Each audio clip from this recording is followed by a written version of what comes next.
हम class 8 science का chapter 6 combustion and flame यानी दहन और ज्वाला के बारे में पढ़ेंगे। बच्चों, आप स्क्रीन पर लकड़ी, कोयला, एलपीजी गैस और मिट्टी के तेल की पिक्चर देख रहे हो। क्या आप जानते हो ये सब क्या है?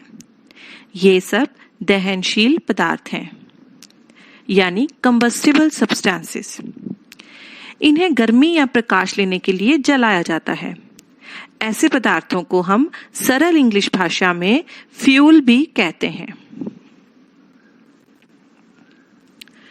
कंबशन यानी दहन, ये एक केमिकल प्रोसेस है जिसमें कोई पदार्थ गर्मी या प्रकाश पैदा करने के लिए ऑक्सीजन के साथ प्रतिक्रिया करता है। A chemical process in which a substance reacts with oxygen to produce heat is called combustion. Screen पर आपको एक मोमबत्ती में कंबस्शन यानी दहन होता दिखाया गया है। बच्चों, क्या आप जानते हैं जलने के लिए क्या आवश्यक है? जी हाँ, air is necessary for burning. जलने के लिए हवा आवश्यक है। आइए इसे एक एक्टिविटी से समझते हैं। इस मेज पर आपको एक रोशन मोमबत्ती यानी कैंडल दिखाई दे रही है। इस कैंडल के ऊपर एक गिलास चिमनी रखो, जैसे पिक्चर ए और पिक्चर बी में दिखाया है। परंतु पिक्चर ए में यह चिमनी लकड़ी के ब्लॉक्स पर रखी है ताकि हवा चिमनी में जा सके, मगर पिक्चर बी में ये ब्लॉक्स हटा दिए गए हैं। दोनों ही स्थितियों में निरीक्षण करने पर हम देखेंगे कि मोमबत्ती पिक्चर ए की तरह रखने पर स्वतंत्र रूप से जलती है और पिक्चर बी की तरह रखने से कुछ देर में बुझ जाती है, क्योंकि पिक्चर बी में चिमनी के नीचे से ब्लॉक हटाने से हवा का प्रवेश बंद हो गया है।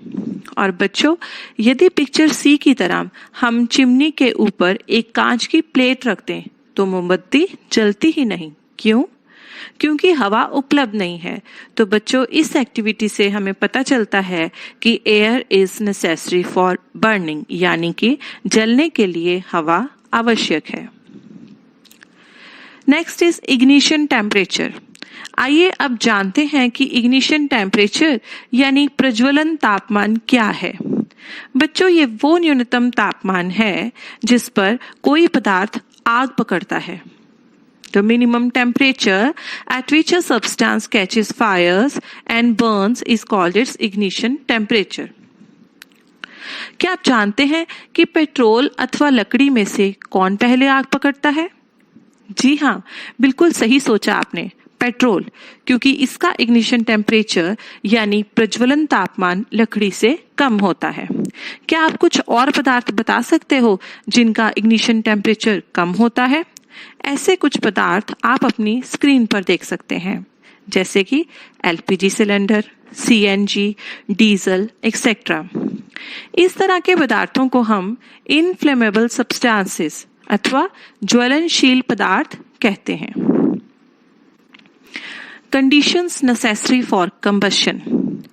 दहन के लिए कुछ आवश्यक शर्तें होती हैं। आइए देखते हैं। पहली है फ्यूल यानी कि ईंधन, दूसरी एयर यानी कि वायु ऑक्सीजन के लिए, तीसरी है हीट यानी कि ऊष्मा तापमान को इग्निशन टेम्परेचर से आगे बढ़ाने के लिए। कोई भी पदार्थ इन तीनों में से एक या अधिक के बिना नहीं जलेगा। आप जानते हैं हाउ टू कंट्रोल फायर? हम आग को कैसे नियंत्रित करते हैं? जी हाँ, एक फायर एक्सटिंग्विशर से, जो कि हवा की आपूर्ति में कटौती करता है या फिर इग्निशन तापमान को कम करता है। आग को नियंत्रित करने के क्या क्या तरीके हो सकते हैं, आइए जान लें। पहला तरीका है बाय यूजिंग वाटर, यानी पानी का उपयोग करके। पानी का उपयोग करके आग को बुझाया जा सकता है, लेकिन ध्यान रखें कि केवल तब जब ये आग लकड़ी अथवा कागज की सामग्री पर लगी हो।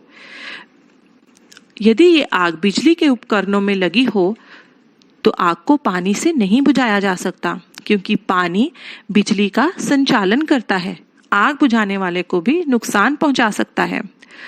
और बच्चों, क्या तेल और पेट्रोल पर लगी आग को हम पानी से बुझा सकते हैं? इसका उत्तर है जी नहीं, क्योंकि पानी से हल्के होने के कारण वे पानी पर तैरते हैं और जलते रहते हैं। दूसरा तरीका है by using carbon dioxide cylinder, यानी कि कार्बन डाइऑक्साइड गैस का प्रयोग करके। बच्चों, यह तरीका बिजली के कारण, तेल या पेट्रोल के कारण लगी आग को बुझाने का भी सबसे अच्छा तरीका है। कार्बन डाइऑक्साइड गैस हवा से भारी होती है, इसलिए ये आग को कवर करती है और ऑक्सीजन की सप्लाई को काटती है। आगे है टाइप्स ऑफ कंबस्शन। आइए जानते हैं कंबस्शन यानी दहन के कितने प्रकार हैं। इसके 3 प्रकार हैं। रैपिड यानी तीव्र दहन, स्पॉन्टेनियस यानी सहज दहन, एक्सप्लोजन यानी विस्फोट। रैपिड कंबस्शन ये वह दहन है जिसमें एक पदार्थ तेजी से जलता है और गर्मी और प्रकाश पैदा करता है, जैसे रसोई गैस का जलना। स्पॉन्टेनियस कंबस्शन इसमें पदार्थ अनायास जलता है और बाहरी ताप की सहायता के बिना गर्मी और प्रकाश पैदा करता है, जैसे फास्फोरस कमरे के तापमान पर अनायास जलने लगता है। तीसरा है एक्सप्लोजन। इसमें पदार्थ अचानक एक आवाज से जलता है और गर्मी या दबाव की मदद से गर्मी, प्रकाश और ध्वनि उत्पन्न करता है, जैसे पटाखे का विस्फोट। इस स्क्रीन पर आप तीनों प्रकार की फोटो देख सकते हैं। तीनों प्रकारों के कंबस्शन इसमें दिखाए जा रहे हैं। अगला है फ्लेम यानी लौ, जिसे ज्वाला भी कहते हैं। जो पदार्थ जलने के दौरान वेपर या वाष्प उत्पन्न करते हैं वे लपटें उत्पन्न करते हैं, जिन्हें हम फ्लेम कहते हैं, जैसे मिट्टी का तेल, मोम आदि। और जो पदार्थ वाष्प उत्पन्न नहीं करते हैं वे लपटें यानी फ्लेम उत्पन्न भी नहीं करते हैं, जैसे कि कोयला, चारकोल आदि। आगे है structure of candle flame. Candle flame के 3 भाग होते हैं, जैसे कि आप पिक्चर में देख सकते हैं। बाहरी नीला गैर चमकदार पूर्ण दहन वाला क्षेत्र यानी outer blue non luminous and complete combustion zone. मध्य पीला चमकदार यानी कि मिडल येलो ल्यूमिनस जोन। भीतरी काला अधजली मोम का क्षेत्र यानी inner black zone of unburned wax vapours.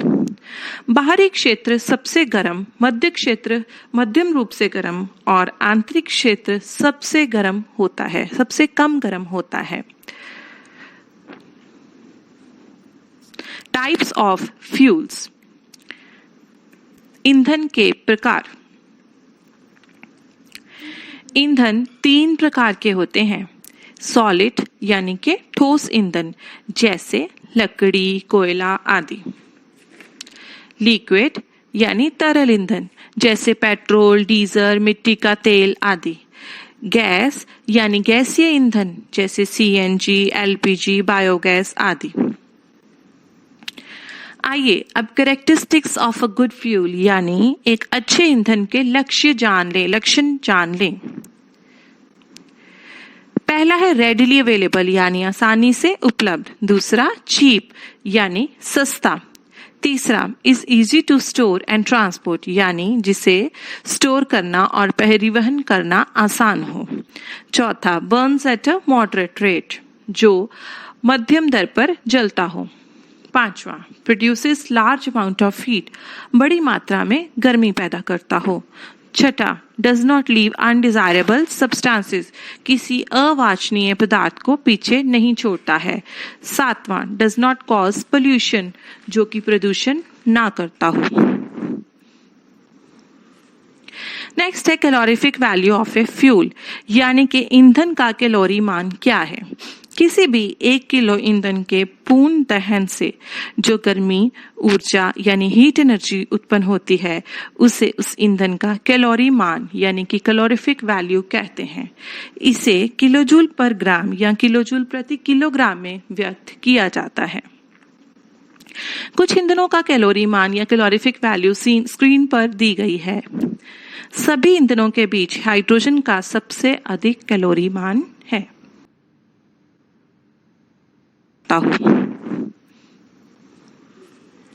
Next है calorific value of a fuel, यानी कि ईंधन का कैलोरी मान क्या है। किसी भी 1 किलो ईंधन के पूर्ण दहन से जो गर्मी ऊर्जा यानी हीट एनर्जी उत्पन्न होती है उसे उस ईंधन का कैलोरी मान यानी कि कैलोरीफिक वैल्यू कहते हैं। इसे किलोजूल पर ग्राम या किलोजूल प्रति किलोग्राम में व्यक्त किया जाता है। कुछ ईंधनों का कैलोरी मान या कैलोरीफिक वैल्यू स्क्रीन पर दी गई है। सभी ईंधनों के बीच हाइड्रोजन का सबसे अधिक कैलोरी मान है। नेक्स्ट है harmful effects on the environment due to burning of fuels. बच्चों, क्या आप जानते हो कि ईंधन के जलने से हमारे पर्यावरण पर क्या हानिकारक प्रभाव पड़ते हैं? आइए जानते हैं। पहला, लकड़ी, कोयला और पेट्रोल जैसे ईंधन हवा में कार्बन कण छोड़ते हैं जो अस्थमा जैसी सांस की बीमारियों का कारण बनते हैं। ईंधन के अधूरे दहन यानी इनकम्प्लीट कंबस्टन से कार्बन मोनोऑक्साइड गैस निकलती है जो बहुत ही जहरीली गैस है। अधिकांश ईंधनों के जलने से कार्बन डाइऑक्साइड गैस निकलती है जो वातावरण के तापमान में वृद्धि का कारण बनती है यानी कि ग्लोबल वार्मिंग, जिससे कि समुद्र के स्तर में वृद्धि होती है और तटीय क्षेत्रों में यानी कोस्टल एरियाज में बाढ़ आने की समस्या बढ़ती है। कोयला और पेट्रोल के जलने से सल्फर एवं नाइट्रोजन के ऑक्साइड्स बनते हैं जो बारिश के पानी में घुलकर एसिड रेन अथवा अम्ल वर्षा का कारण बनते हैं, जो कि बहुत हानिकारक है क्योंकि अम्ल वर्षा यानी एसिड रेन फसलों में मिट्टी और इमारतों को नुकसान पहुंचाती है। तो बच्चों, ये था हमारे चैप्टर कंबशन और फ्लेम यानी दहन और ज्वाला का अंतिम विषय। उम्मीद है इस वीडियो के माध्यम से आपको इस चैप्टर की पूरी जानकारी मिल गई होगी। धन्यवाद। तो ये बीच में बोल रही थी।